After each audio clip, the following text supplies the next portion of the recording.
Hello and welcome to the first Arroyo Grande High School newspaper podcast. I'm your host, Israel, joined by our hosts, Nate. Hello. And Sabrina. Hi. And today our guest is Principal Neff. Good morning, everyone. Glad to be here and thank you for having me. All right, we'll just jump right into the questions. So the first question I have for you, in last year's letter to the students in the paper, you mentioned the tradition of AGHS. What are some traditions you feel the school should uphold? There's a lot of things that have happened at the school over the course of the many, many years that it's been open. And for my time here, which I graduated in 1995, obviously that was a little bit of time ago, things that I would like, that I know have been traditions that I would like to see continue would be things like students being involved in things other than just going to class. So whether it's involved in sports or clubs or extracurricular activities that are tied to the school, we have a lot of great opportunities here for students. We always have. And so I'd like, that to obviously continue. It's going to the games and rooting on their peers, or going to the different competitions or events that different clubs or extracurricular groups do. Whether it's our club fair that's coming up or things like that is always good to see. Overall, students having a lot of pride that they attended this school and they're proud to be part of the Eagle family. For me, that's probably one of the biggest things that I carry, that I love to see. Our community is very supportive of our school, so I'd love to see when our students are very connected to our school and feel connected. So it is the beginning of the school year. So what are some goals that you have for this year in general? Overall, just to continue to learn about the school. I mean, my dad taught here for almost 30 years. I went to school here. I taught here. But to be principal, kind of quote unquote in charge of it all, there's a lot to learn about what goes on here. And so I know more now than I did a year ago. But there's still a lot for me to learn, just what all the moving pieces are. And then probably on top, and then coupled with that is, are we working as best as we can? So what systems in place for organizing things, communicating with students and staff and parents? Still really probably organization and communication are probably the kind of two biggest areas that I'm still focusing on for myself and for the school. And so besides goals, what are some changes you would like to see in the school this year? Continue to refine some of our systems and for how we have things organized, how decisions get made per se, or how we do certain things. Nothing specific off the top of my head, but overall, how I communicate with the staff, how they communicate with me, how we communicate with students and parents. We're a big school, and so there's still improvement to be done where how we communicate with 2,000 kids and their parents, so they feel like they're aware of all the cool things that go on in this school. I still think there's a lot of things at this school that are awesome that people don't know about, because we have a lot of things going on. So trying to improve people feeling they know what's going on and the great things and feel tied to the school. So continue to work on those things. Could you give an example of one of the things that's really cool but not a lot of people know about? Oh, you could look in almost any department. Math is looking at working on how the teachers are talking about and work on how they assess students and how do we work with kids that are not, that are struggling with it. You look at what FFA does and how they incorporate a lot of leadership opportunities and qualities into their students. You can look at what the robotics does. Any number of our sports teams do really well. We have a strong tradition, going back to your question about tradition of excellence in athletics. And that continues, even moving to a different section of CIF now. So there's a lot of different things going on.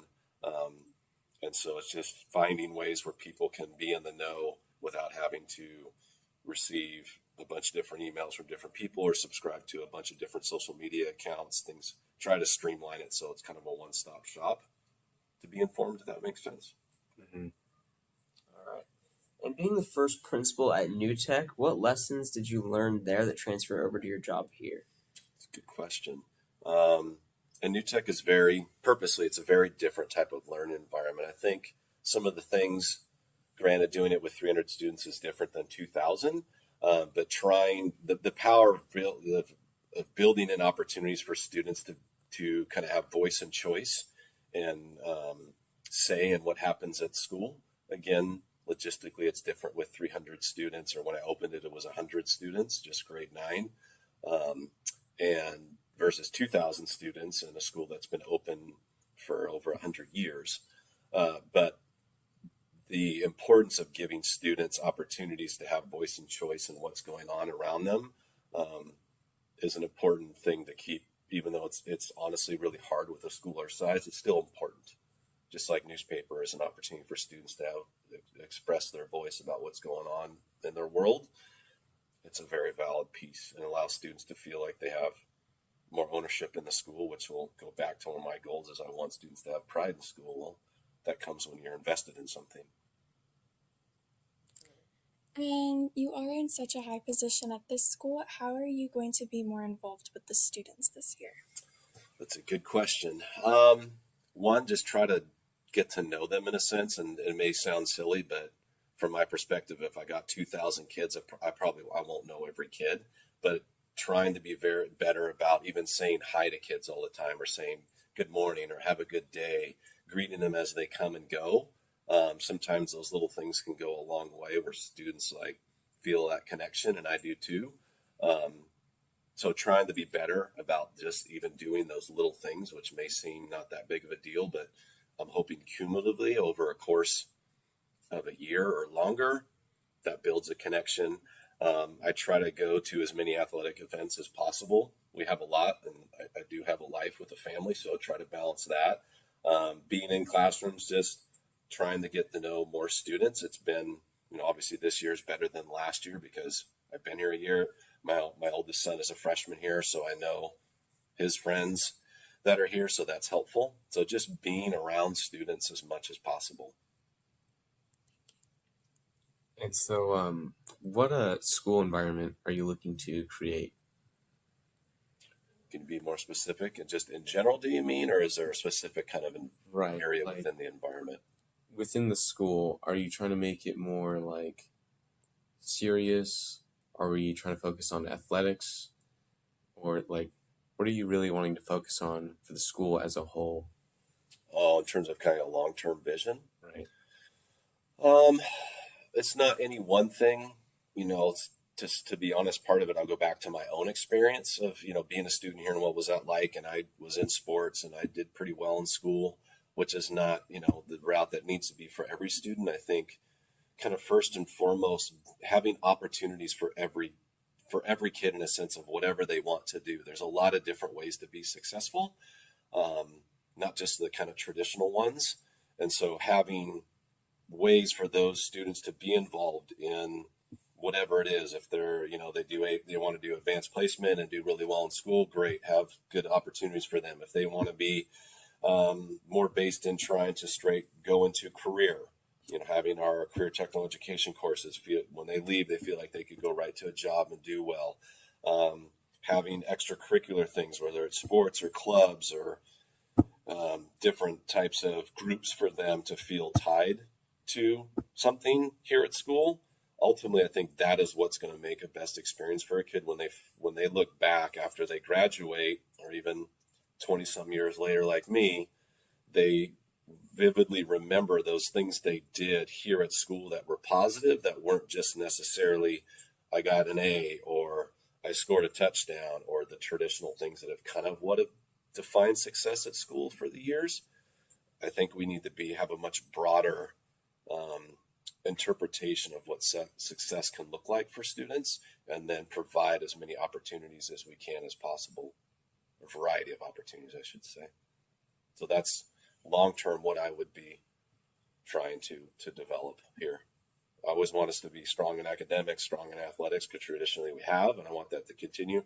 But we have been doing work before I got here, and I want to continue broadening a lot of different, or having more diversity in how kids can be involved in things at school, both in the classroom and outside of it.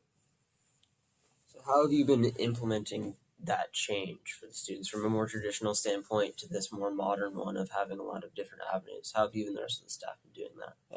Some of it comes a number of different ways. Some is just talking with particular teachers. about what they're doing in their classroom and, what are they having the kids do and why. Some of it is with, I meet with the department chairs once a month and talking about, okay, now across the school in the different departments, what are we doing here? What are we doing there? It could be what kind of opportunities exist. Sometimes it's working with people in the district office that oversee things like our career technical education program and looking, okay, here's what it looks like at AG. Where do we want to go? How can they support us doing bigger and better things? I work with my athletic director. So, and sometimes just talking with kids. Sometimes it's just me being more present in the areas that maybe I wasn't as present before. Try to go to some of the things, even as small as, I was in the dunk tank for an hour for the theater club, the technical theater fundraiser at the Harvest Festival, which for them was a big deal. We helped them raise money and it was fun. The principal got dunked. So trying to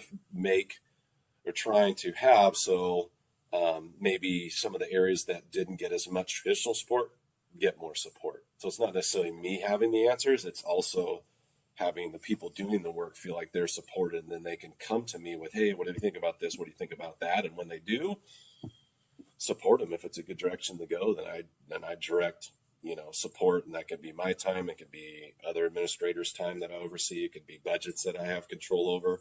It just kind of depends.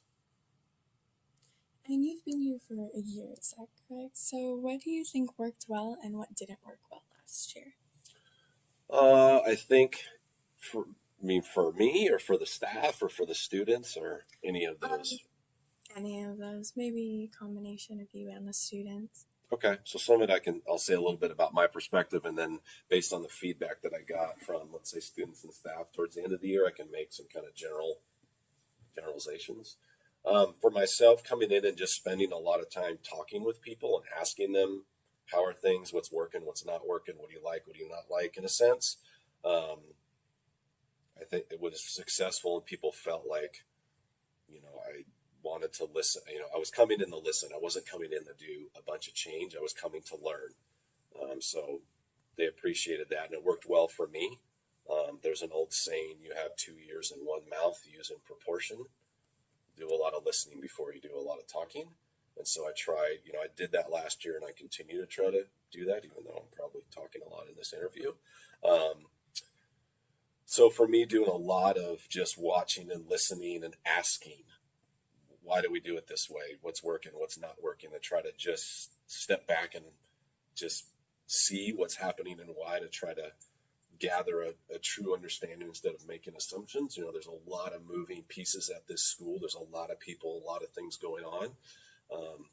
So it was good for me to do that. And as I said earlier in the interview, I still have a lot of learning to do. It's not like I know everything of what happens at this school. So that works well for me. I think it worked well for staff. They appreciated that.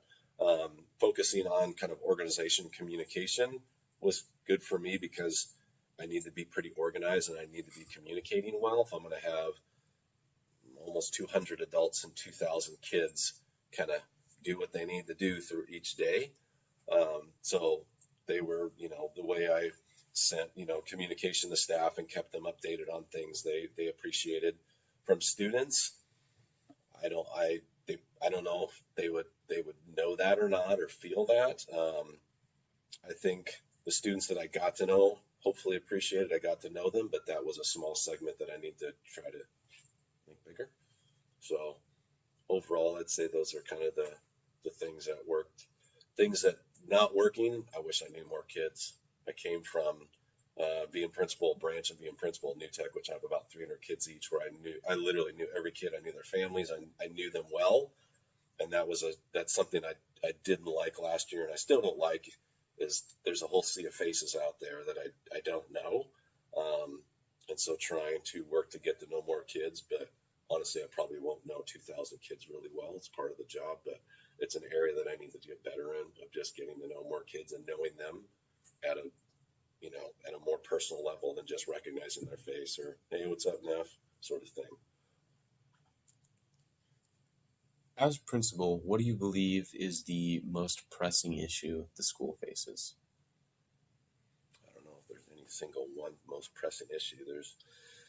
There's a lot of things, from little things to maybe bigger things. Let's see. Overall, the classroom has changed and has continued to change with the implementation of technology. How, say, you guys are able to get information and use it to learn. I didn't have access to those resources when I was in high school. You know, it was still like kind of dial up and it was super slow and it wasn't like widely used at all.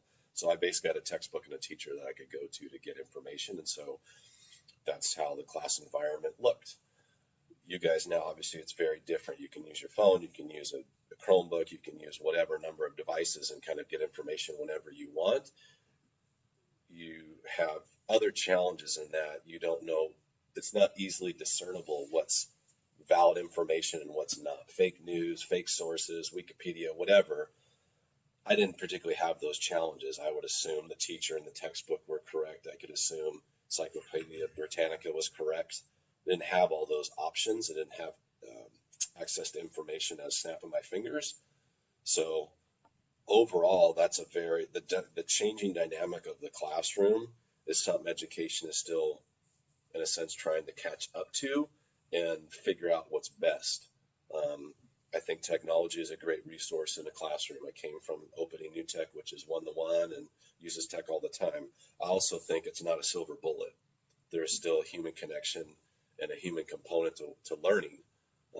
And our role as the adults in the schools to help students learn. I think our roles and how we do that can be changing.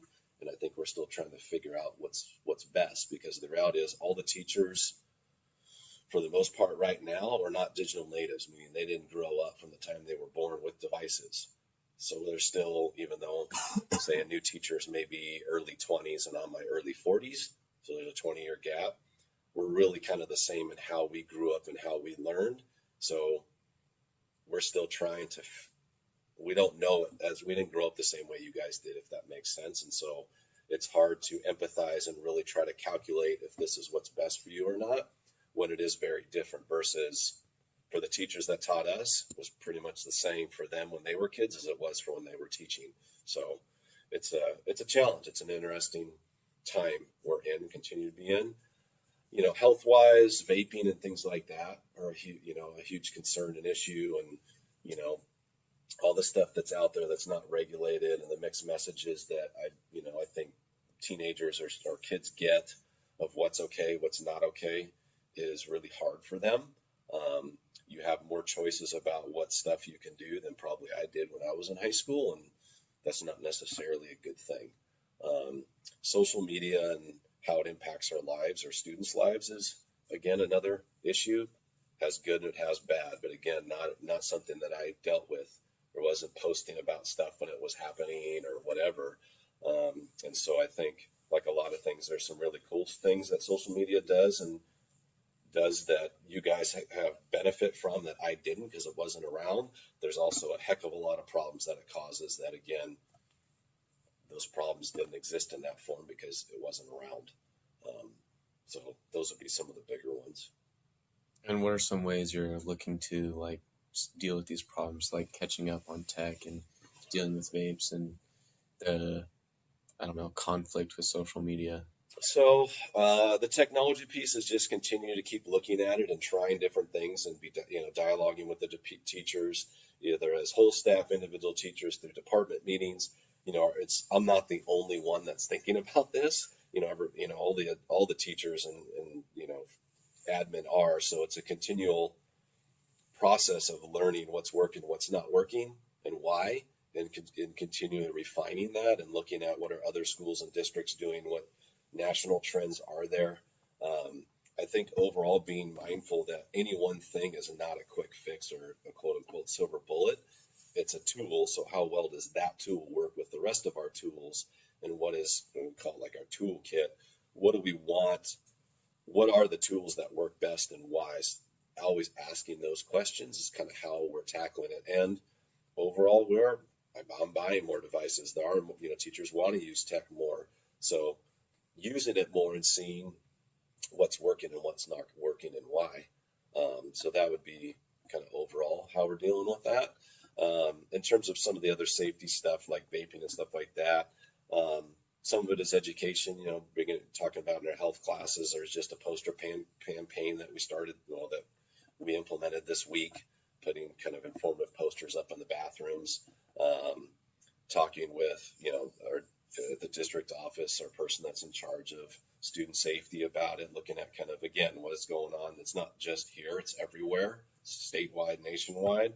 So kind of trying to see what other districts and people are doing, and try to continue to work. Like a lot of things, there's an education component, there's a discipline component.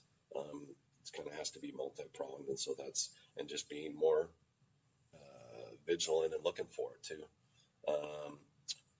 What was the last one? What was the other one? It was social media stuff. Yeah. Same kind of thing. I mean, you guys are older in high school now, so you've been talked to about social media and cyberbullying and stuff probably for a long time now.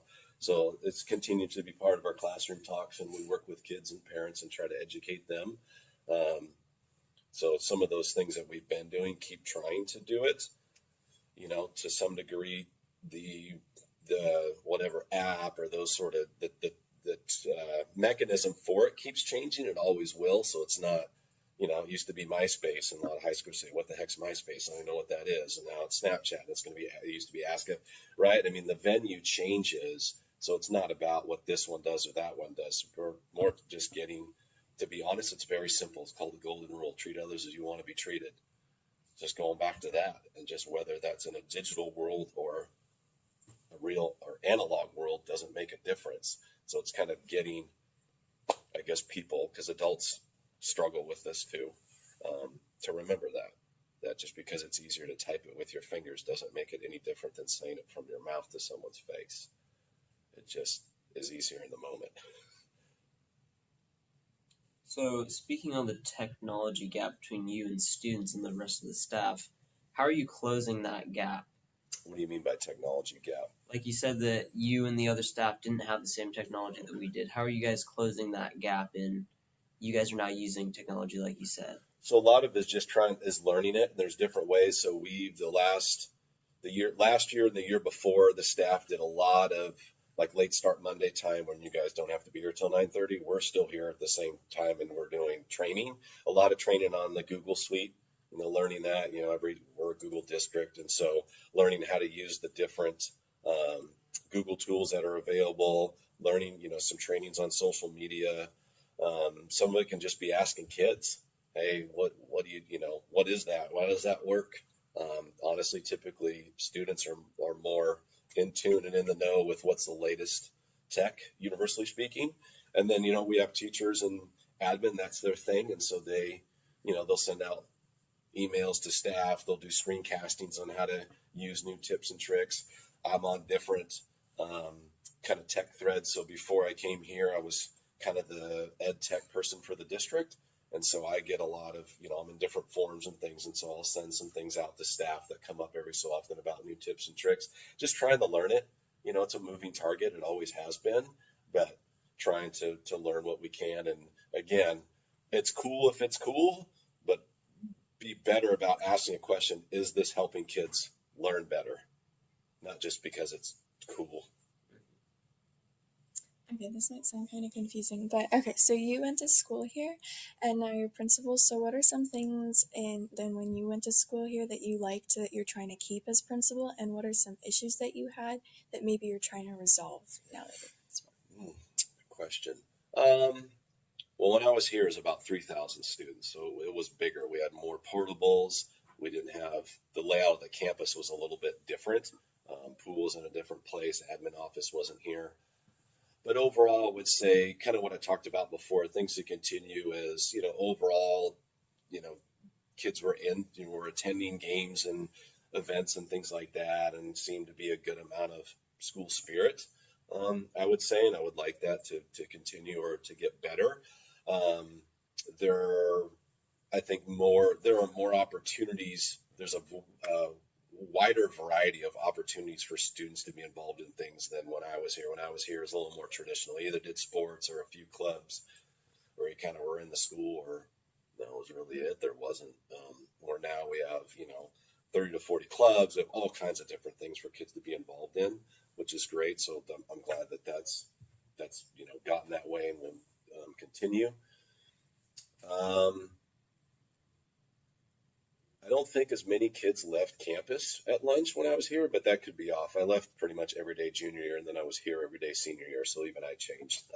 So it seems like, basically all pretty much every junior senior bails at lunch, which I get. But it would, if we had stuff going on, it's kind of cool when they're here to be part of it. Overall,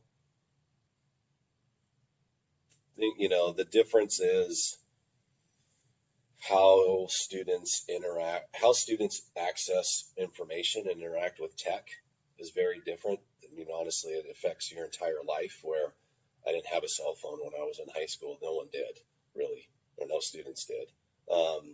And so how we got information was different. And then so how we reacted to that was different.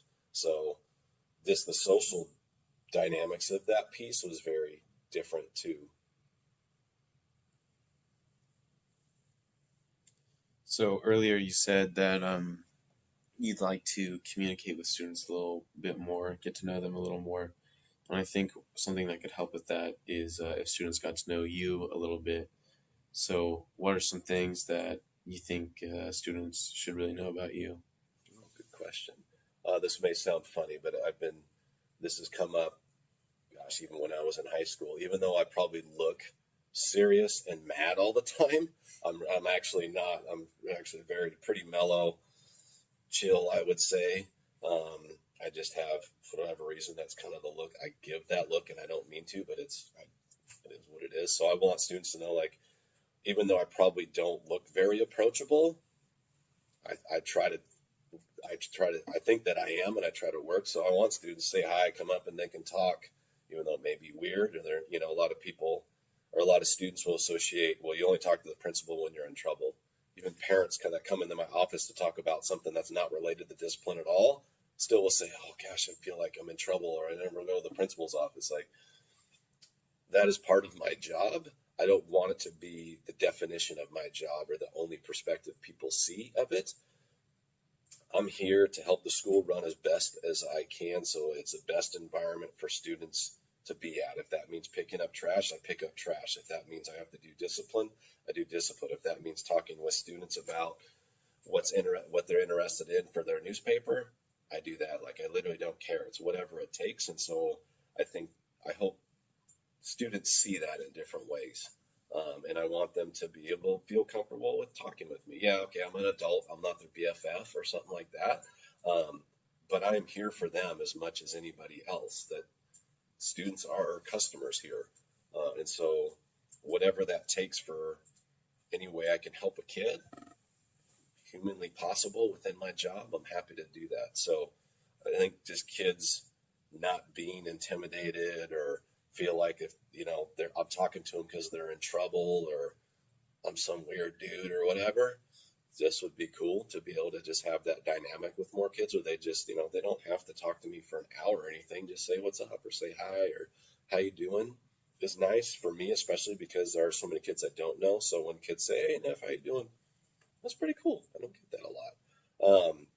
The other thing I would say is, I bleed blue and gold. Like, I grew up at this school. My dad taught here for almost 30 years. So some of my earliest memories are being here. And my dad taught welding. So being, here in the shop with him, or, walking around school, doing swimming lessons, it's all the way being a student here and, playing sports and those sort of things, and coming back and teaching and coaching, to now coming back and being principal, and now my own.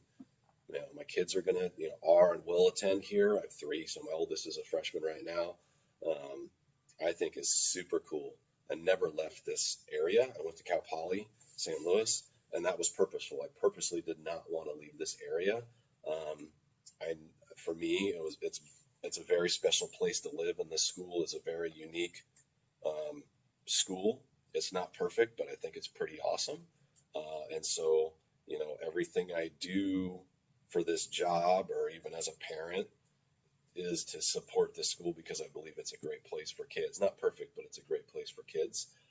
And so I want people to know I have that pride in this school, that it's important for me that things that are associated with our school do well, whatever that looks like. Doesn't necessarily mean we have to win every game or things like that, but that we act professionally, we care for each other, we look out for each other, we do the right thing.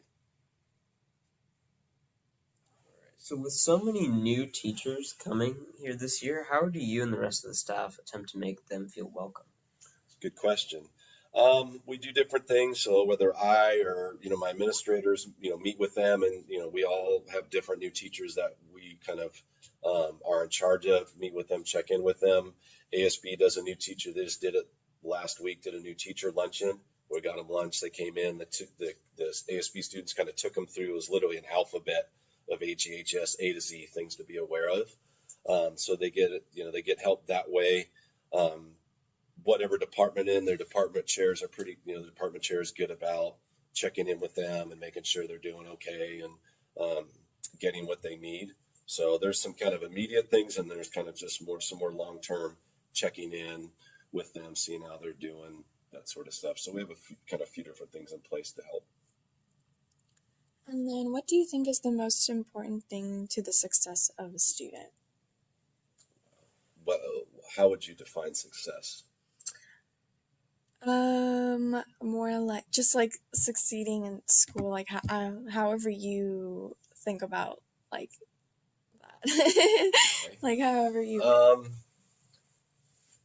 I would say based on my own life as a student, what I've seen in working with students, most of my career has been high school, middle school. So let's say secondary students, teenagers. Who are their core group of friends? By core group, I mean most kids know a lot of kids in their quote unquote friends, but typically you have maybe 4 to 5 that's who you hang out with. That's who's going to influence what decisions you make, peer pressure, whatever. You kind of have the same things in common of what you do and your beliefs and your values and that sort of stuff. Who those students are, I have found in my own personal and professional experience, makes the biggest difference in a kid's life. If they are with students that are making good choices about trying to do the best they can in school and making good choices about what they're doing outside of school, they tend to do pretty well. If they're with students that are not making good choices, they tend to not make good choices. So everyone is susceptible to peer pressure. There is no one that's not. It's human nature. It's how we're wired. We're social beings. So it's not particularly about not giving in to peer pressure. It's about surrounding yourself with people who are going to give you positive peer pressure, because you will succumb to peer pressure no matter who you are. So it's not about avoiding it. It's about surrounding yourself with people who are making good decisions so you succumb to positive peer pressure, if that makes sense. So ultimately, I'd love to say it's grades or it's this or that. It's who's your peer pressure group. That's how it works. That's what you're gonna make your decisions by. Alrighty, it's starting to get that time. So, does anyone have any last things to say really quick? No. I just like to thank you for the opportunity. This is hopefully one way that kids can get to know me a little bit better. So thank you for thinking of me and allowing me this opportunity to do it. I wanted to thank everyone for listening. I wanted to thank our guest, Dan Neff, for allowing us to have this opportunity. It's been a pleasure. Thank you. Likewise. Thank you, guys. Thank you. Go Eagles. Alrighty. Stay classy, AG.